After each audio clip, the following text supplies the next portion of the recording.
大家好，我係邱榮光，係環保協進會嘅總幹事。咁我咧都叫自己做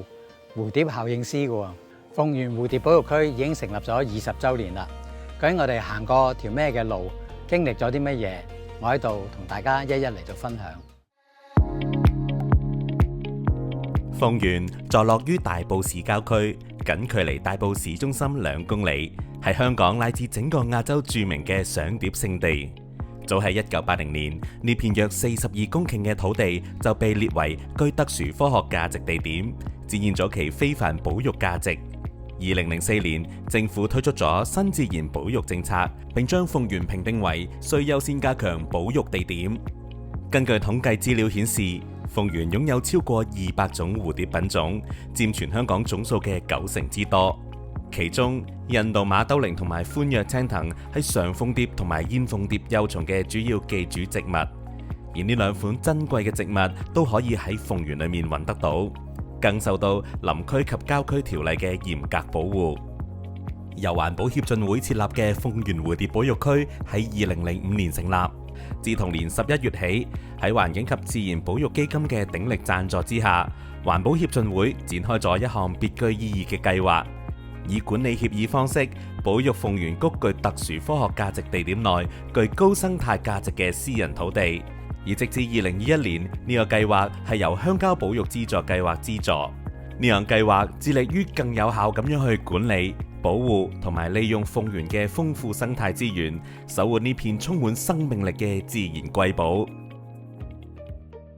喺保育工作之外，鳳園蝴蝶保育區亦都極為重視公眾教育。我哋定期為唔同嘅受眾舉辦豐富多樣嘅教育活動，包括為大專生、中學生以及普羅大眾等等，以激發人們對大自然嘅濃厚興趣，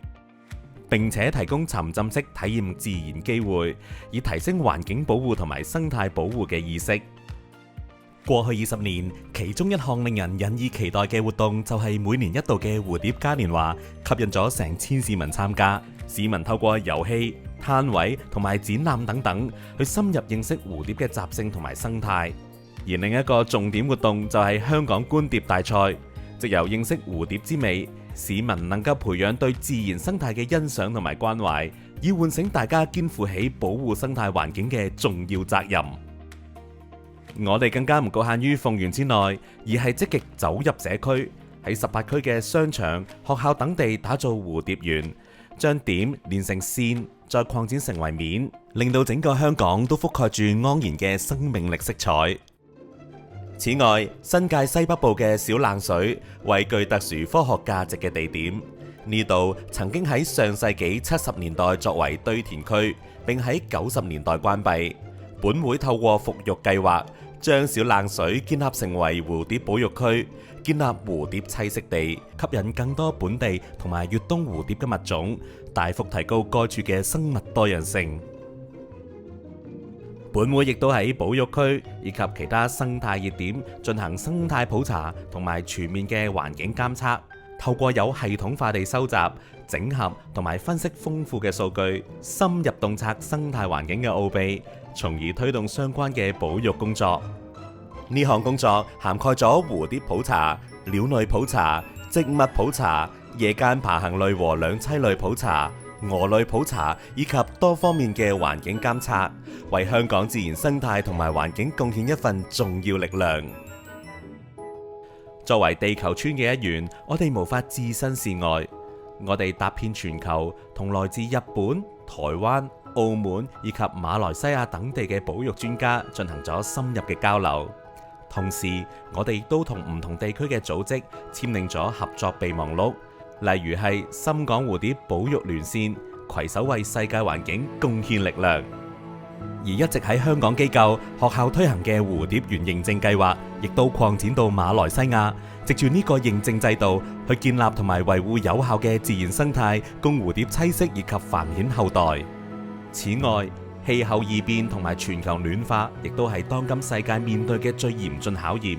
亦都係我哋協會重點關注嘅項目之一。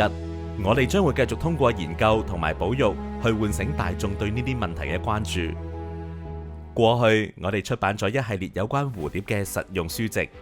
從教授點樣去欣賞蝴蝶，以至探討自然同埋文化之間嘅微妙關係，都一一記錄在冊，廣受歡迎。而多年嚟嘅努力，亦都得到認同。我哋榮獲咗 HKMA 2023創新獎同埋哥本哈根建築節嘅國際獎項。能夠取得如此成就，全靠嚟自各專業領域嘅顧問委員、管理委員同埋默默奉獻嘅義工朋友，同鳳園蝴蝶保育區同行20年，一步一腳印，共同創出如此輝煌嘅成果。嗱，咁啊，過往20年呢，都係一段長嘅時間。咁但係我相信呢，即係喺呢個鳳園蝴蝶保育區裏邊工作嘅，無論係我哋嘅同事啊、義工啊、學者啊咁樣咧喺度繼續努力嘅話咧，可以喺個蝴蝶保育工作裏邊能夠有一個更加出色嘅一個嘅表現啊，更加出色嘅一個貢獻。我期望咧喺未來嘅20年咧鳳園保育區咧能夠喺香港發揮更大嘅作用。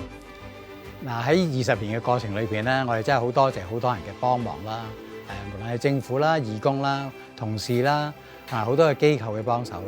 啦。未來我哋希望咧集合大家嘅力量，將香港嘅生態多樣性同埋個環保係做得更加好。而蝴蝶方面咧，我哋希望我哋呢個蝴蝶嘅網絡，無論係點線面或者係蝴蝶城市咧，由香港擴展到去其他地區，令到呢個世界係更加生物多樣性，更加美好。